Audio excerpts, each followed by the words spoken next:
Magandang gabi po sa inyong lahat. Alright. Mega love shout out po.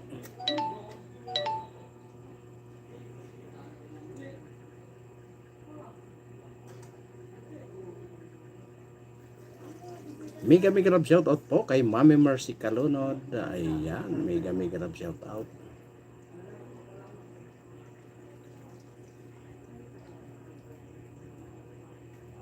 Nako.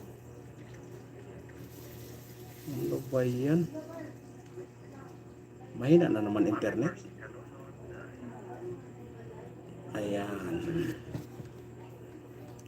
Ayan, 1 million in the house. Mega love shout out. Ayan, mega love shout out po kay Mami Mercy Calunod. Kay Miss Nani Sanchez Vlog. Ayan, mega love shout out.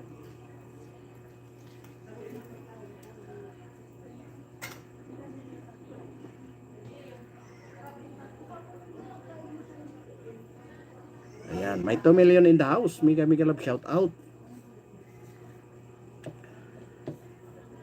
At sa lahat ng mga solid natin subscriber, mega love shout out po. Mapagpalang gabi po sa inyong lahat. At siyempre, bago tayo magsimula ay mag-shout out muna tayo, no? Ayan, tika lang ha. At ayusin muna natin to bago tayo magdadaldal yan.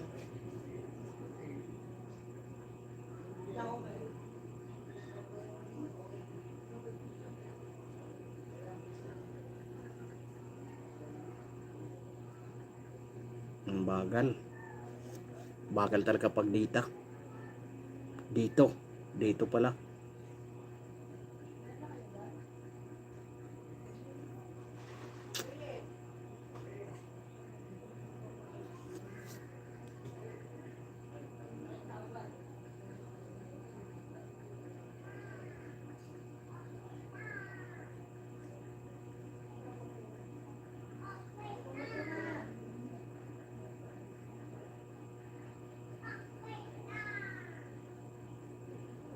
Magandang gabi, Lee Sung Sun. Ayan, mega love shout out. Ayan. Good evening to you, Lee Sung Sun. Ayan. Thank you for coming here. Ayan, mega love shout out to you. At mega love shout out din kay Ma'am Rosalina. Kay Ma'am Analisa, mega love shout out. Kay G Chang Wok. Ayan, mega love shout out. Kay Anthony Han, mega love shout out. Sino pa ba? Si Paul Donisa Official. Ayan, mega love shout out. Pasensya ka na, Master Paul, ano? Nung gusto ko sana dumaan sa iyo, kaso lang talagang hindi kinaya ng oras, no? Dumiretso pa kami dito sa isang malapit dito sa may Pure Gold, na akong bumalik, kaya pasensya ka na, pero huwag kang mag-alala at pupuntahan pa rin naman kita dyan. Ayan, mega love shout out po sa inyong lahat at sa lahat ng ating mga solid na subscriber, mega love shout out.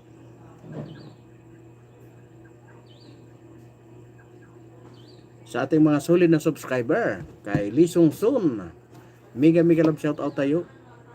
Mega love shout out to you, Lee Sung Sun. At siyempre sa lahat ng mga naabot ng live stream na ito, mega love shout out sa inyong lahat. Mapagpalang gabi po. Ayan. Siyempre si Biyaheng Brankel sa mega love shout out. At sino pa ba? Si Audrey Nicole. Ayan. Madalas kong makalimutan ang bruha na ito. Grabe naman kung makabruhay, Grabe kong makabruha. Ayan. Ayan nga, ang ano natin ay yung ito nga, si Senadora Amy Marcos ay talagang pinatunayan niya na ang kanyang sinasabi. Pinatunayan niya na ang kanyang sinasalita. Kaya abang-abangan nyo kung anong kalalabasan nito, ano? Isipin mo ang gobyerno na ito. Kinasuhan si General Torre ng isang babae doon sa kanyang anong tawag noon? Red notice. Aba, kasalanan ng Duterte. Ngayon, kinasuhan naman ni Senadora Amy Marcos. Kasalanan pa rin ng mga Duterte. Anak ng baka naman. Anong nang nangyayari?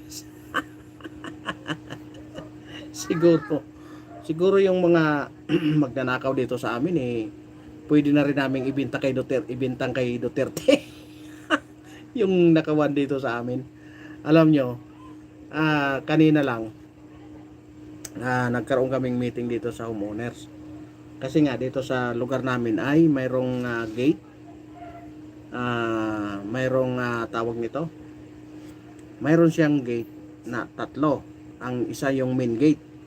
Ngayon, ang naging naisasarado yung dalawang gate.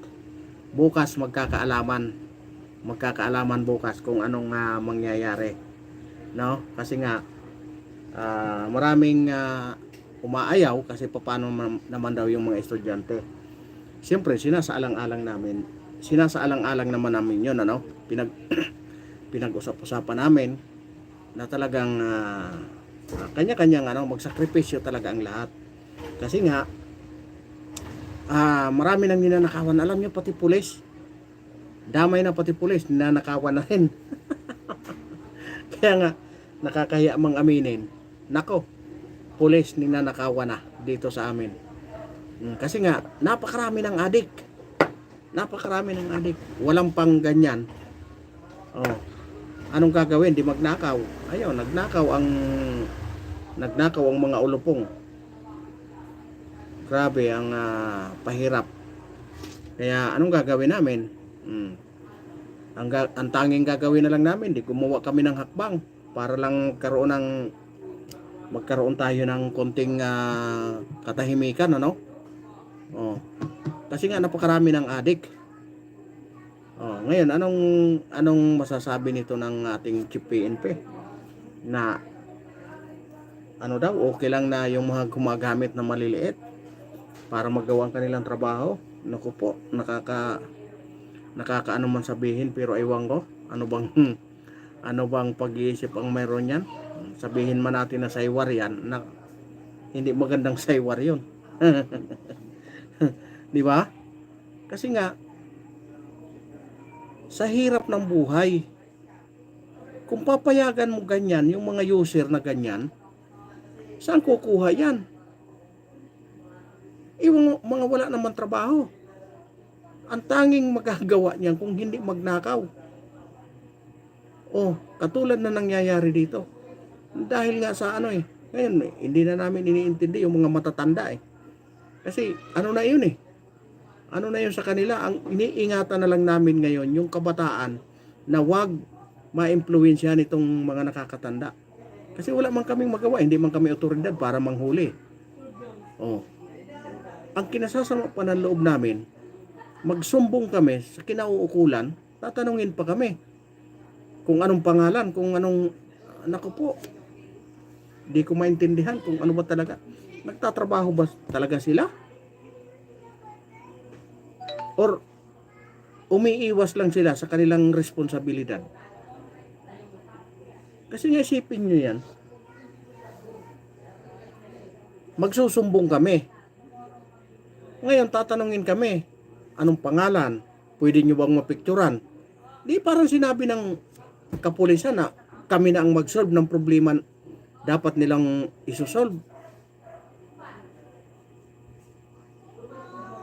Kaya nga nakakalungkot, hindi ko alam kung tama ba tama bang pagsisimir ng mga kapulisan kasi ay nako, wala nang ano, parang wala nang katahimikan. Kaya nagkaroon kami ng duty. Kaming mga opisyalis, talagang nag-effort kami na mag-duty doon sa main gate. Pagdating ng alas 12, sinasarado namin yung, kasi tatlo lang naman yung gate sa amin. Parang compound lang kami. Kaya madali kaming mahanap. Pero pag yung mga loko-loko, mahirap makalabas. Ayan. Iyan ang lugar namin kasi napaikutan kami ng mga pabrika. Kaya talagang marami sa aming mga nangungupahan. Ngayon, ang naging nagiging tawiran kasi kami kabilaan. Kaya napakahirap kontrolin. Pero ngayon, pag sinarado namin, baka sakali na makontrol. Kaya nga dati nga pinagbibigyan namin yung aming mga membro sa kanilang pero sa ngayon na pagkakataon baka hindi na pwede kasi nga nagkakawalaan na, nagkakanakawan na eh. Napakahirap ng bawiin. Yung isipin mo, pulis mismo na nangungupahan, ninakawan pa. Anak ng baka, pulis na pulis. Ayan na, yung pulis na binibiktima, hindi na pangkaraniwan na Kaya nga, ayun.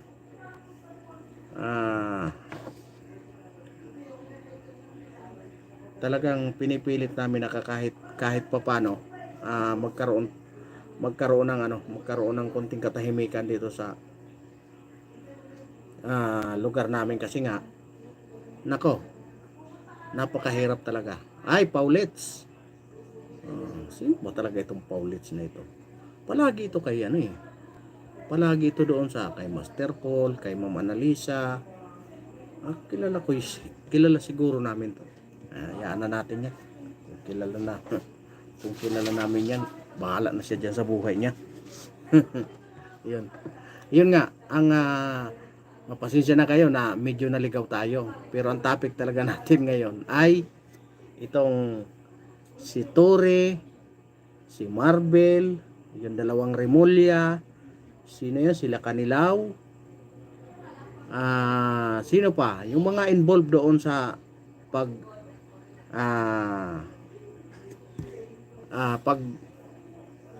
deliver kay dating Pangulong Duterte doon sa dahig.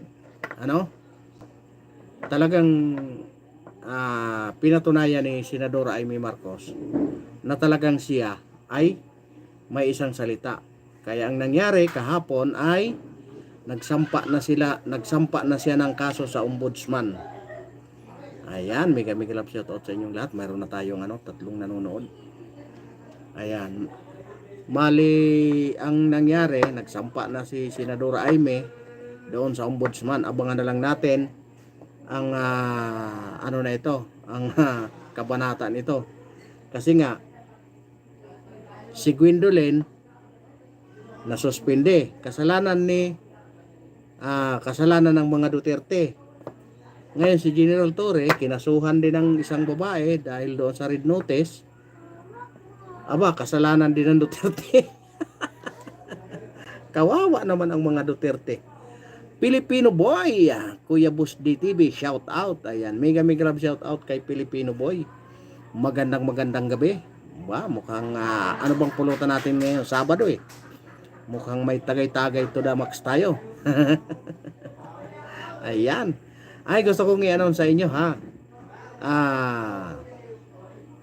tapos na po yung t-shirt, kukunin ko na lang. Pagkatapos ng meeting namin bukas, siguro mga hapon, baka kukunin ko na. Ipapakita ko sa inyo, abangan nyo, Gandang gabi and shout out po, Kuya Bus DTV. Ayan, mega love shout out din sa Filipino Boy. Ayan, at mega love shout out din sa mga tropa mo. Ayan, ano ba ang pulutan natin dyan? Ayan, baka malasing tayo sa pulutan. Di baling malasing sa alak, wag lang sa pulutan. Ayan, mega love shout out sa iyo. Number 1 contender na ito si Filipino Boy. Napakaswerte talaga nito. Ano bang size mo, Filipino Boy? Kaso lang ang pinagawa ko yung yung precise para wala nang ano, baka mamaya ang manalo malaki tapos small na lang ang natira, di ba? Kaya ginawa ko precise na lang. Ngayon, ang kinaganda pa niya, napakaganda ng tila, malamig sa katawan. Nako. Pag nasuot mo yung Filipino boy, magiging proud ka dahil ang ganda ng tila, magandang quality. Yun. Basta yan. Nakita nyo naman yung nakita nyo naman yung ano, yung ano natin yun, no? Yung thumbnail. Yan na yun. Yan na yun yung ano, isinin sa akin. Yan na yung thumbnail. Kaya siyempre napakaswerte talaga ng mananalo. Isipin mo, kahit piso hindi ka maglalabas, magkakaroon ka ng t-shirt, napakaganda ng tila, di ba? Kaya pinopromote ko din yung aming livelihood center. Pag gusto nyo, yung may mga ano kayo, may mga tawag nito, may mga anong tawag nitong ano na ito, may mga gusto kayong pa-print, imprintahan, i-ano nyo lang, i-PM nyo lang ang i-ano nyo lang, message nyo lang ang BMLLC sa kanilang page. Ayan, tapos sabihin nyo ay nire-repair ko kayo. Gamitin nyo ang pangalan ko na si Boss DTV. Yan, makaka-discount po kayo doon. Sobrang laking discount. Ayan, sabihin nyo lang na nire-recommenda ko kayo. Ayan, BMLLC. Ako po ang Vice President po doon sa livelihood na yan. Alam nyo, gustong gusto ko talagang ano, kaya kung bibisitahin nyo yung channel ko, ang nakalagay doon bersikulo ng isang Bible, kasi nga nakalagay doon, ang nagugutom ay pakakainin. Naging advocacy ko na po kasi yung tuwing December, kasi may mga organisasyon akong hawak. Tuwing December ay madalas kaming namimigay ng bigas, ng kunting ano, yung kaginhawahan ba, kasi marami naman akong tao, marami talaga akong leader. Ayan, unang-una dyan, malaking naitulong dyan ni Mami Mercy Calunod. Ayan, napakalaking bagay. At yung kaibigan ko na isang ano din, garment owner dyan sa Taytay, napakalaking tulong din yan, si Arturo Aringo. Kaya kung gusto nyo rin mga bedsheet, may bedsheet din ako, pero mayroon din siya, ipopromote ko siya kasi nga napakalaking tulong yan. Madalas yan pag may ano kami, may gift giving kami, hindi yan nagdadalawang isip na talaga yan, mag-share din siya ng kanyang blessing, kasi nga parehas kaming nangangamuhan noong araw. Nagkaroon lang siya ng lakas ng loob, kaya nauna siyang umangat. Kaya ngayon nagsishare din siya sa kadalasan nagsishare din siya. Di ba? Kaya marami tayong activity. Kaya ang ginawa ko, kaysa naman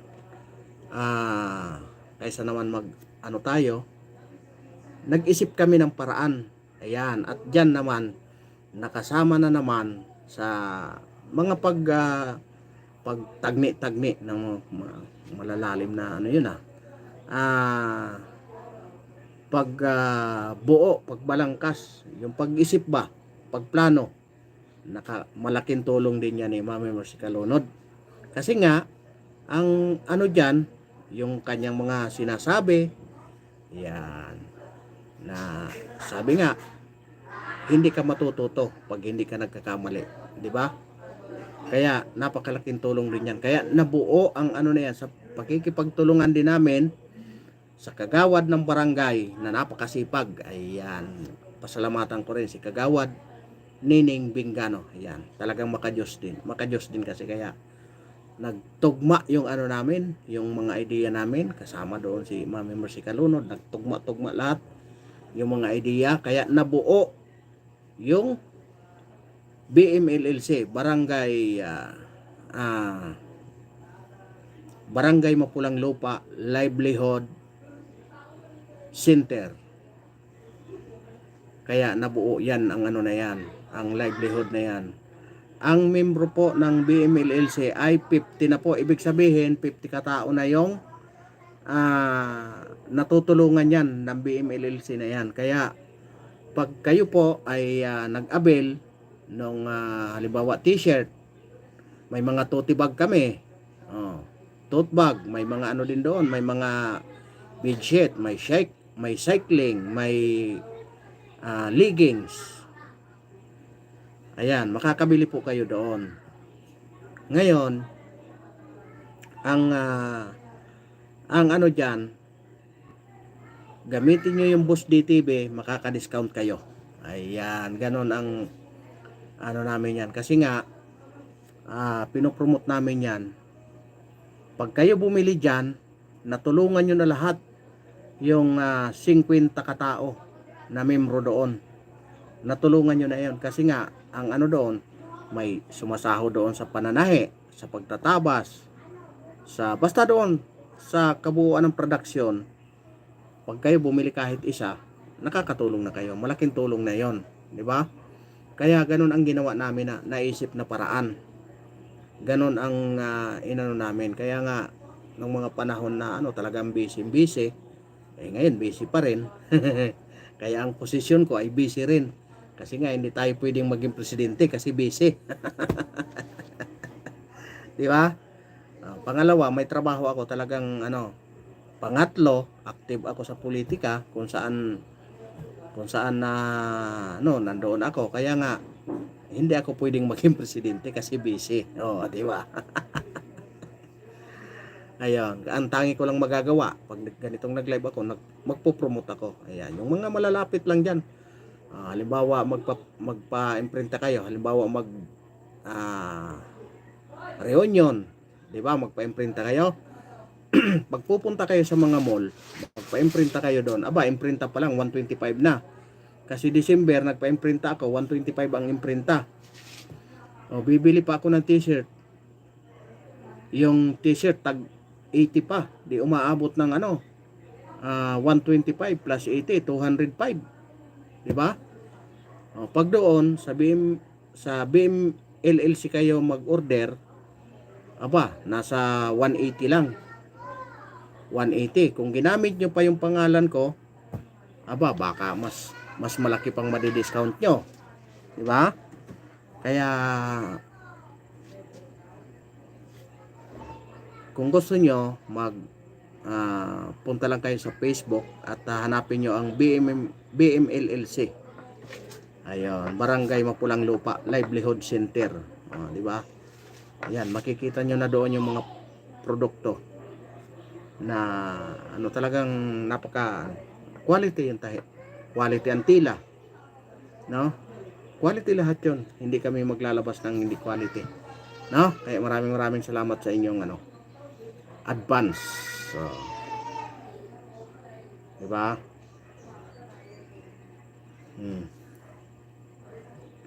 Tapos, doon na tayo sa ating topic.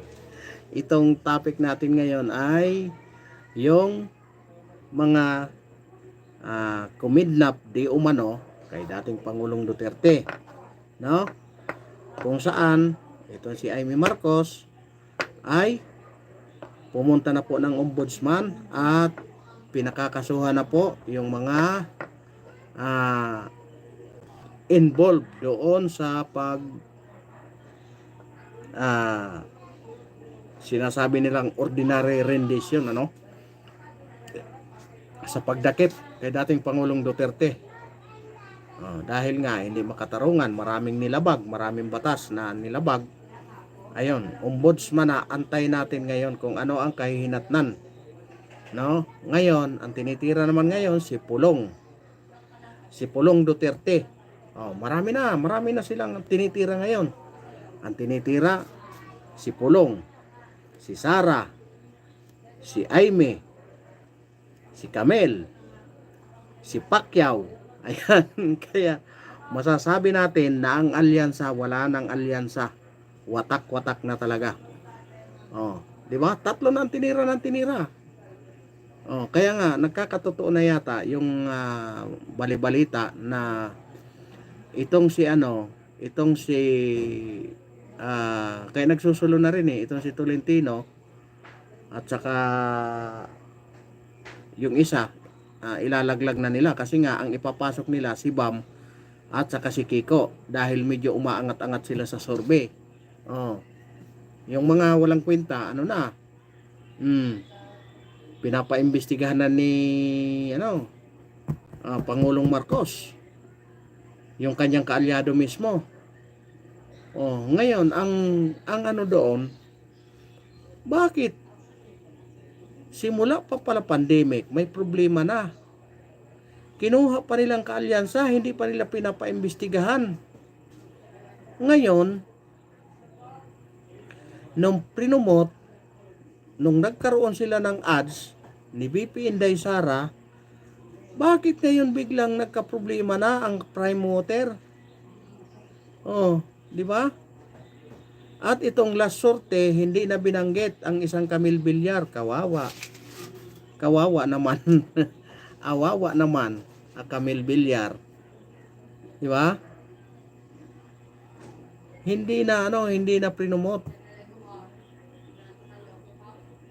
Kasi nga nag-file na yata ng resolution itong si Kung Hon kasi nga daw ang prime water marami ng problema. Oh, kasi pangalawang problema, in-endorse na ng VP Inday Sara. Ay, nakakahiya talaga. Tapos sabihin, ay hindi politika yan. Talagang dapat lang naimbestigahan dahil marami ng nalokong taong bayan. Julol. Lukuhin nyo ang lilang yung panot. Isipin mo yan. Diba? Binuo nila yung alyansa.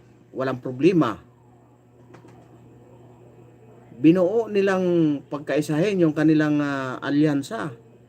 Aba, walang mga problema. Oh. Nung kumala si Amy Marcos,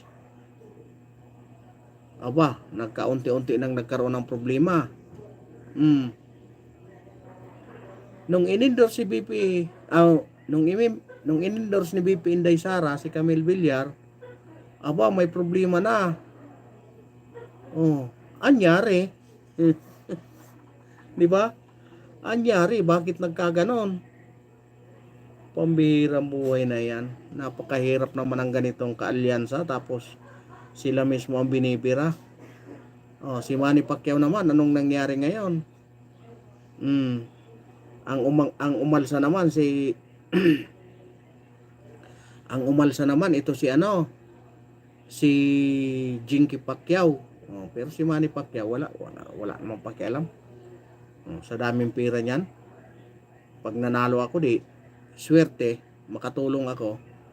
Oh, pero pag hindi ako nanalo, makatulong pa rin naman ako. Oh, kasi lagi naman nagla-live yan, laging namimigay sa FB, laging namimigay ng GCash. Di ba? Yun ang niya, layunin niya. O, di mas kung nakaupo siya, mas marami siyang matulungan. Kasi nga naghahangad na naman ang pagka-presidente sa 2028, mawawala na siya sa limelight. Kaya nga gustong-gusto niyang maging senador uli. Kasi nga pagdating ng 2028, bibira na naman siya. Win or loss, senador pa rin siya. O, di ba? Mga talaga mga otak talaga Marami ang mga natin, mga politiko natin na talagang ang gagaling gumawa ng mga gimmick para lang mapag-usapan, Pero ang doon, ang tanging doon, itong si Aimee at saka si Camille Villar. Kasi po ang prime water ay pag-aari ng kanilang pamilya. Ayan, family business. Buti pa yun, alam natin yung family business, pero yung maingay na taga Mindanao, yung sinasabing may family business na kontraktor, sila lahat ang nakakontrata simula 2022 hanggang 2024. Wow! Pamilya nila, sino kaya yon? Di ba? Oh. Tapos napakaingay. Yung pala takot lang mabisto kaya pala nag-iingay. Oh, di ba? Kaya nga sayang lang yung alam niyo yung ano natin ano. Yung politika natin talagang napakarumi ng politika natin. Hindi natin maintindihan. Kakampi mo ngayon, kalaban mo siya bukas. Isipin mo, kakampi niya si Camille Villar. Ngayon binibira na. 'Di ba? Kakampi nila 'yon. Bakit nila binibira? Oh, talaga bang wala na ang alyansa? Oh, ilan ang nawala? Mukhang 4 na ang nawala kasi si Tolentino. Oh, sa tingin ko ano na, kaya nananahimik na si Tolentino eh. Si Camel, si Aimee. Oh, sino pa? 'Di ba? Marami ng ano. Ay, naku po, sana tayo pupulitin 'yan. Kasi nga ang ano nila hindi na nakatulong. Piperwisyohin na natin. Hindi ka nakatulong eh. 'Di ba? Piperwisyohin na natin 'yan. Sasampahan ng kaso. Katulad ngayon. Si Tore nakaperwisyo daw. Di sinampahan ngayon ng isang negosyante ng kaso dahil daw doon sa red notice na hinuli yung babae. Di wow na. Yung pala may kaso yung babae sa kanilang domestic domestic violence ba? Silang dalawa mag-asawa nag-aaway. Bakit? Siguro malakas ito kay General Marvel, no? Tapos ay kay Tore pala. Ngayon, ang katuwiran ni Tore, supporter kasi ni Duterte yan, kaya nagsampan ka. Nakakatawa. Hindi niya naintindihan na matindi rin ang politika sa loob. Nako. Siyempre, grabe, halatang halata na sip-sip ka kay Marcos. Halatang halata na naghahabol ka talaga ng posisyon. Ang dami mong senior na sinagasaan. O ano ngayon? Kasalanan ng mga Duterte yun. Grabe naman talaga ito si General Torre. Makadali naman. Lalo na siguro pag naging chief PNP yan, maniwala kayo. Lalong lalaki ang ulo niya sa pang-aabuso. Sa totoo lang. Baka wala nang mangyari sa nako. Iniingat-ingatan ng kapulisan yung kanilang mga pangalan, baka magkanda.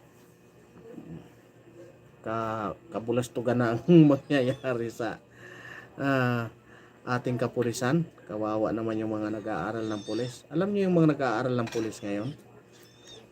Nako, yung pamangkin ko nag-training ngayon sa Navy. Yung dalawa pulis. Ano nang mangyayari sa kanila? Di na nila maintindihan yung ano ba talaga.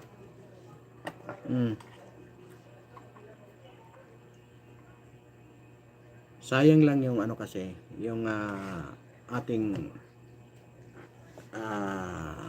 sa kapulisan kasi, hindi talaga mawalan dyan ng politika. Politika din yan eh. Kasi nga, ikaw ba naman, isa ka lang koronel ka. Sa kasisip-sip mo, na-promote ka nang na-promote, naging major general, di ang dami mong sinagasaan. Kung hindi ka tapos ng PM year, lalo kang pag-iinitan yan.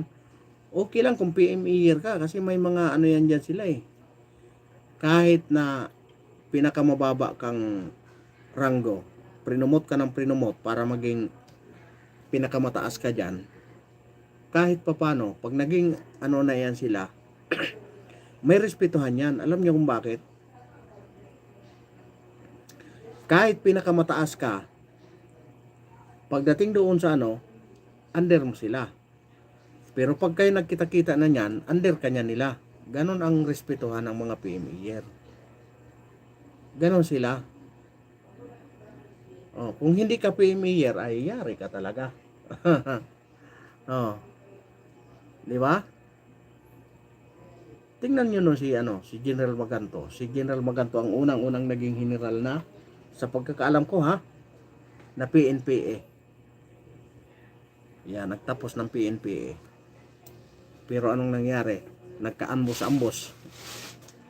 Pero hindi ko sinabing doon yun ha. Dahil doon. Kasi nga, ang tindi ng dyan, ng politika, naandyan din sa loob.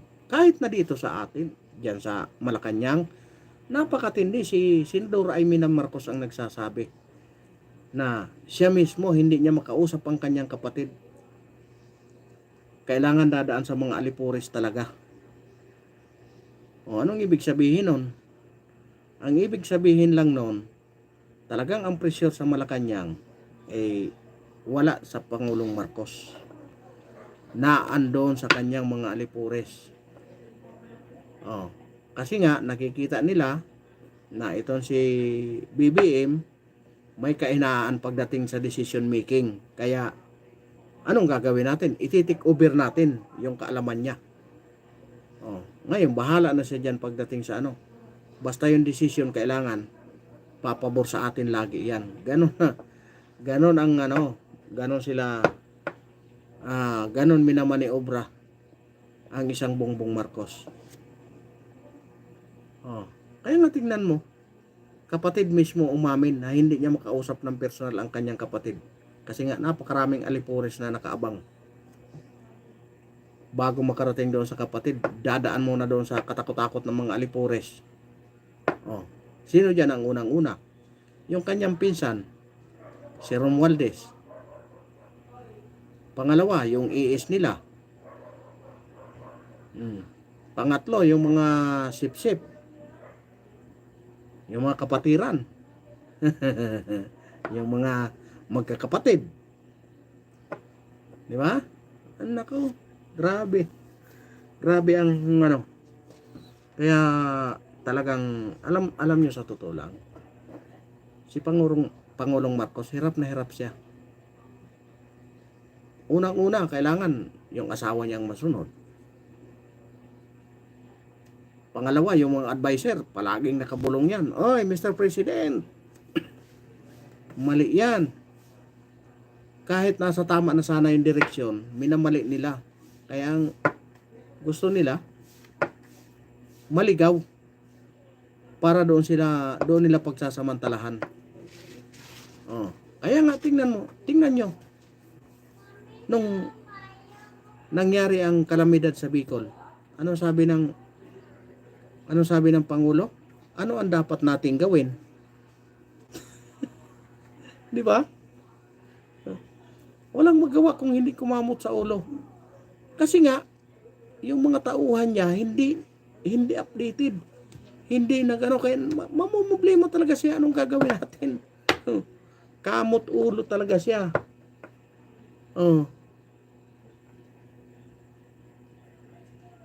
Ngayon, ang kahinat na nito, pag lumabas palalo, itong ipinail sa ombudsman ni Aimee Marcos, naku po, ano nang mangyari sa atin? Magkakawindang-windang. Si Martires pa naman, napakataas ng niyan. Alam nyo, si Samuel Martires po ay, ang pagkakaalam ko niyan, tubong Samar, nag-iisang attorney sa kanilang pamilya. Hindi sila yung talagang namuhay sa karangyaan.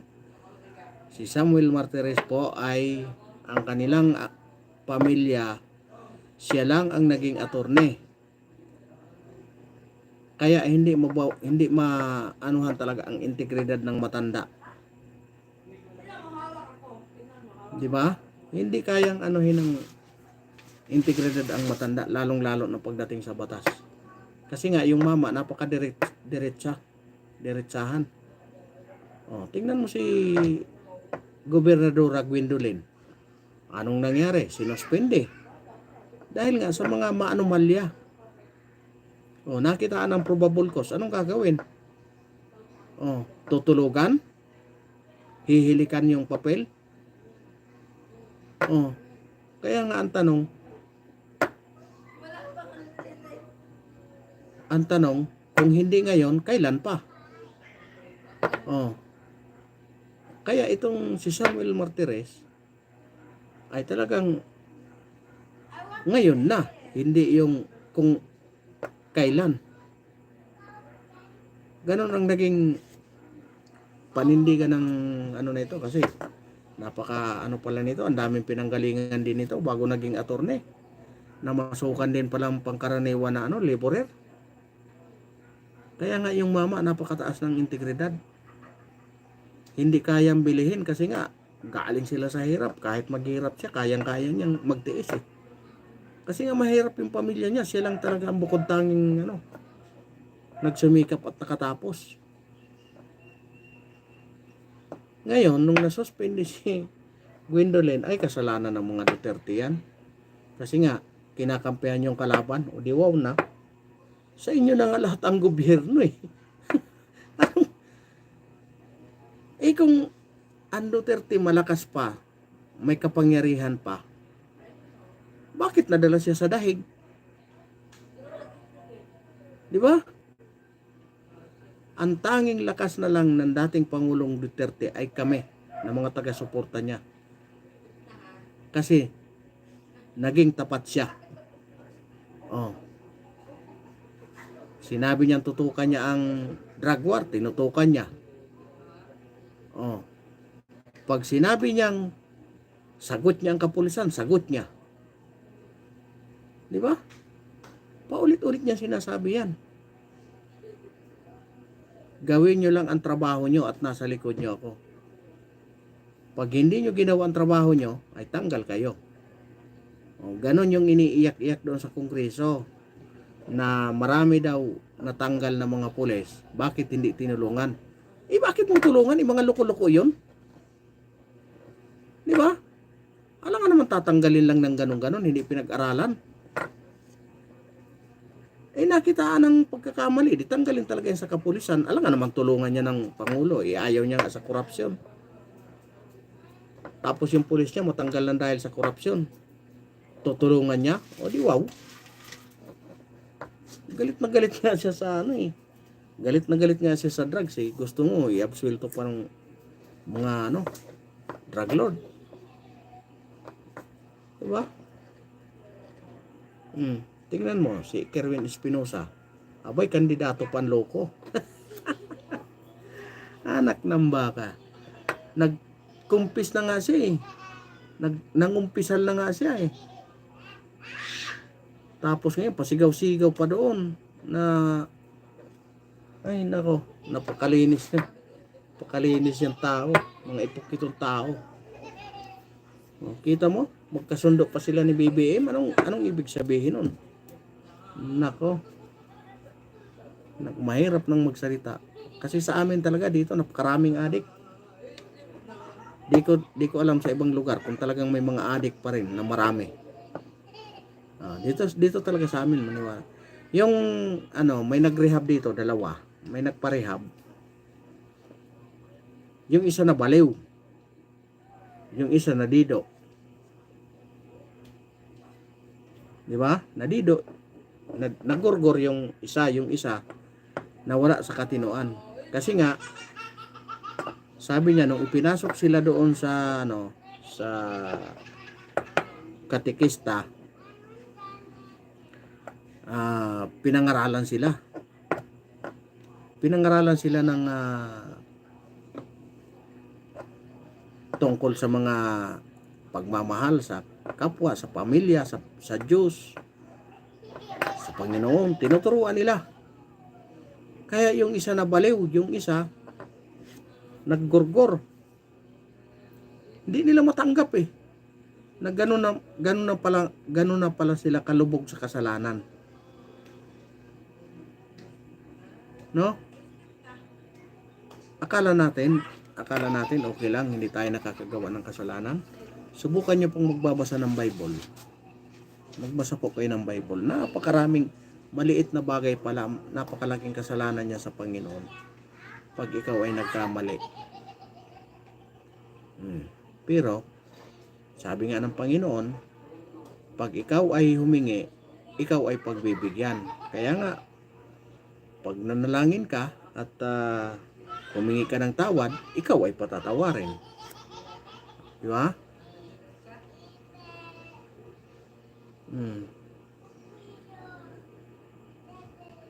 Pero kung ikaw ay nagkakasala, ikaw ay panagutin. Sa batas ng tao, sa batas ng Diyos, ay ang Diyos ay mapagpatawad yan. Pero minsan nagagalit din. Kaya nga, pasaway kayo, may kasuhan kayo. Ay yung mga pasaway dyan, katulad ni General Torre, sabi pasaway daw. Kaya ngayon nakasuhan siya ng isang negosyante. Dahil sa pag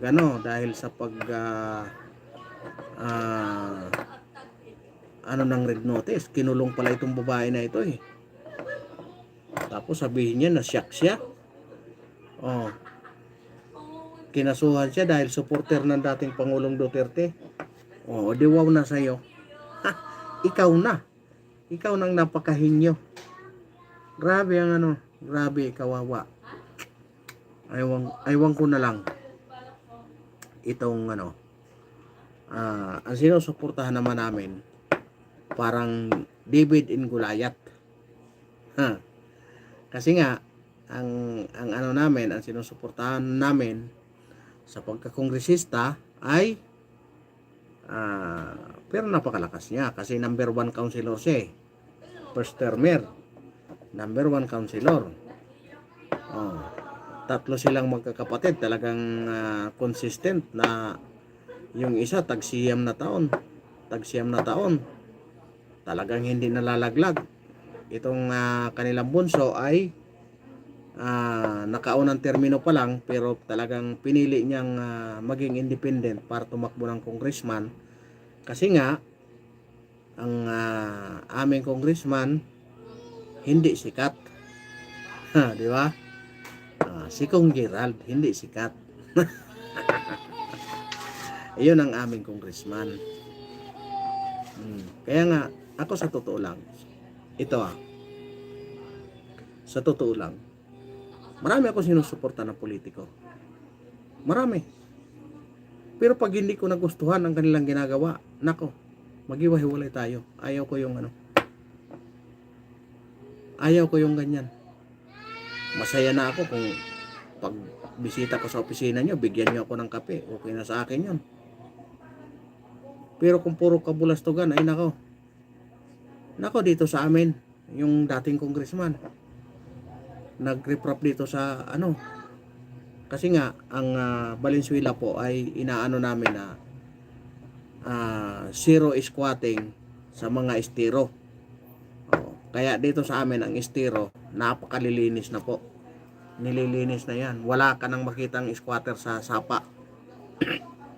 Dati talagang halos kabilaan ng sapa, magpang-abot-abot na lang yung mga bintana. Pag mangupit ka ng ulam, dudukutin mo lang sa bintana. Pero ngayon, hindi na. Malinis na po ang sapa.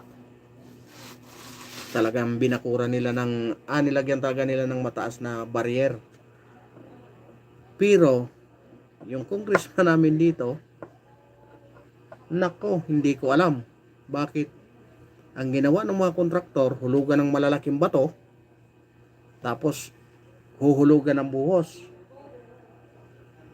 Siyempre, may mga awang yun. Siyempre, andito, magkatagpo ganyan. Sa ilalim mo lang laman, dito lang yung buhos. Kaya ang ginagawa, susundan ng kanilang mga mason, pupunuan yung butas na malalaki. Pupunuan, tapos palitadahan. Di wala nang singaw. Akala nila napakaganda. Yung pala, pinalitadahan lang, anak ng baka. Tapos pagka 3 linggo, nag-away-away na yung mga nag-away-away na yung mga empleyado kay walang pampasahod, puro lang bali. Anong nangyari? Ang laki-laki ng budget tapos walang pampasahod sa tao. Anyari? Kaya ang nangyari, nakatatlong kontraktor hanggat sa yung inuutangan nila na kantin, kawawa naman yung ali na kumari ko pa naman.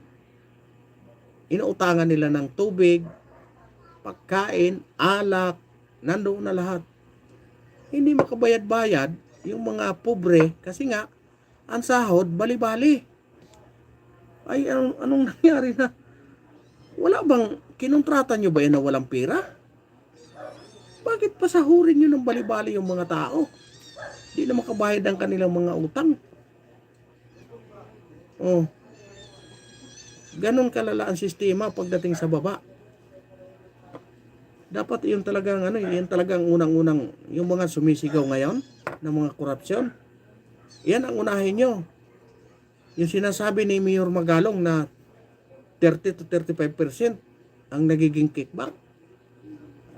Oh, kinot ko lang yung sinabi ni Mayor Magalong. Oh, ngayon hinamon din ni Claire Castro. O sige, maglabas ka ng ebidensya. Oh, ngayon nilabas niya. Ano pa bang ebidensya ang hinahanap niyo? Nagdudumilat ng ebidensya, ayaw niyong kunin. Ano ba yung AX na yan? Ano ba yung tupad na yan? Bakit pinamimigay yan sa araw ng kampanyahan? Di ba?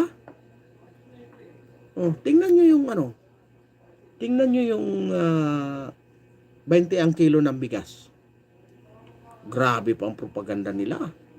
Grabe, nagsaing pa doon sa harap ng camera. O ito, masarap naman walang amoy. Ay siya na. Pagkatapos silang magsaing-saing, mamaya in-announce na nung tigil na muna ang pagbenta kasi sinuspindi ng Comelec dahil sa electioneering. Oh. Ay kung hindi ba naman mga tanga? Hindi ba naman mga ob-ob? Bakit nilagyan ng picture ng Pangulo?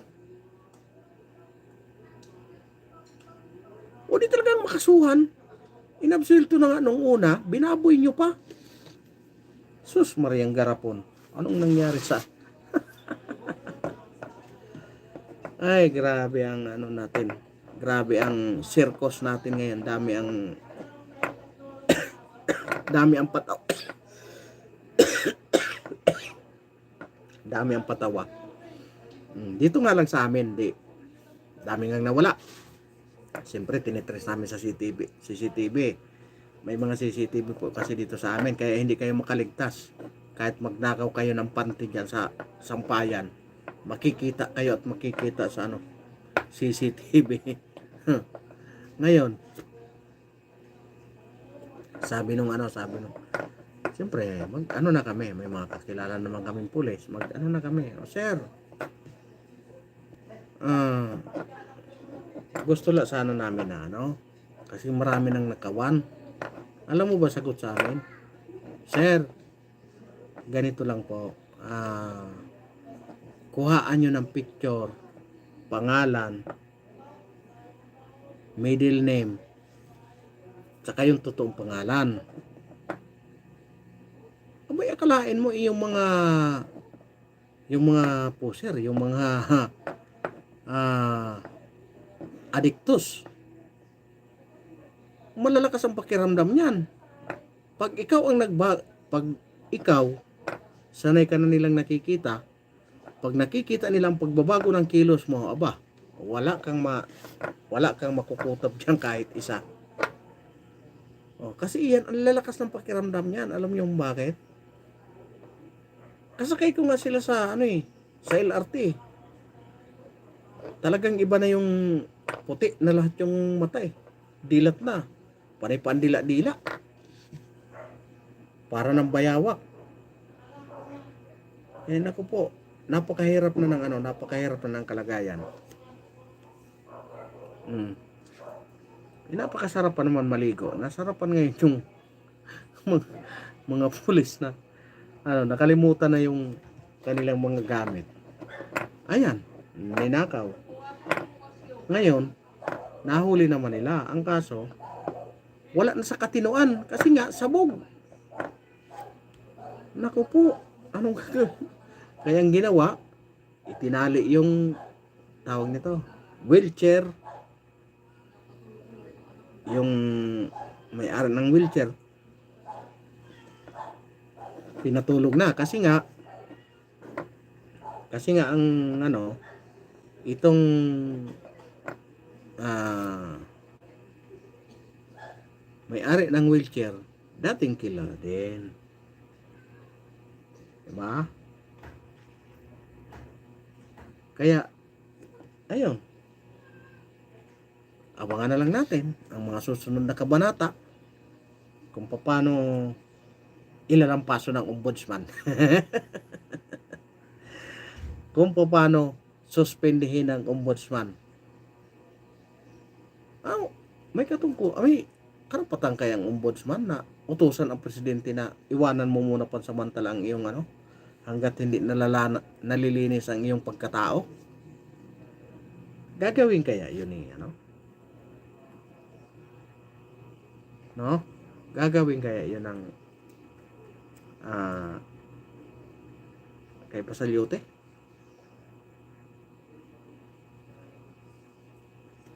Diba? Pakahirap ng kalagayan ng mga kababayan natin. Kasi nga, naglipanan na talaga. Patuna yan. Kung hindi kayo naniniwala, ibibigay ko sa inyong address nyo, pumunta kayo dito at ipapakita ko sa inyo na talagang talamak. Para na nga lang nag-abutan ng sigarilyo eh. Grabe ang dito sa amin. Simula nung umalis ang dating Pangulong Duterte sa kanyang katungkulan. Talagang grabe ito na ang worse. Dahil nga talagang, alam nyo ganitong oras, anong oras na? Alas 11? Nandiyan na yan sa loob. Kasi nga, magsasarado ang gate, alas 12. Wala po kasi kaming bantay sa umaga hanggang gabi. Kasi nga, hindi naman kami, tawag nito, developing, pa kami. Dinidevelop pa namin yung aming mga constituent na maging para makakuha kami ng bantay, makakuha kami ng tawag nito, bantay dito sa lugar namin na para maisarado na lahat yung gate. Ngayon, kung magbayad man kami ng security, hindi pa talaga kakayanin. Hindi kakayanin kasi pangkaraniwan lang naman kaming manggagawa. Kaya nga galit na galit ako sa PhilHealth eh. Kasi nga 20 years na akong kinakaltasan diyan, tapos out of the blue, nanakawin lang ng mga nakaupo sa gobyerno. Ako talaga, sasabihin ko talaga kasi pinasasauli ng Korte Suprema eh. Anong gagawin? Sasauli, pending na nga yung delivery. Hindi maibaba-baba. Kasi nga, wala na eh.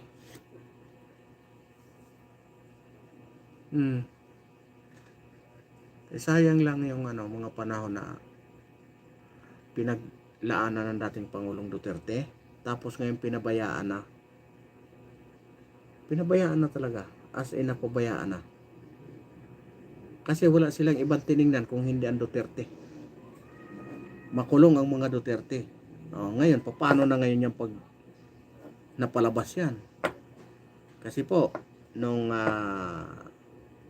Thursday, nag-file po ng ang criminal court ng ICC. Nag-file ang defense lawyer ni dating Pangulong Duterte, nag-file ng immediate release, no questionable, yun ang request. Ngayon, saan pupulutin pag nagkataon na-release ang dating Pangulong Duterte? Siyempre makakabalik dito yon. Kahihiyan ito. Kaya ito gagawin ang lahat para lang malusutan ito. Nangihinayang ako. Nangihinayang talaga. Nakakapanghinayang. Kasi nga, paano hindi ka manghinayang? Talagang tumahimik dito. Nagtago yung mga talagang nagtutulak. Yung iba nagsisurrender. Yung iba nanahimik lang. Ngayon, nako po, piyesta, balik. Pag pinagalitan mo pa sagit, awayin ka pa. Ganon kalupit. Ganon kalupit ang tao dito. Kaya ako talaga, maganda-ganda talaga yung ko kasi hindi naman tayo magpasira ng record,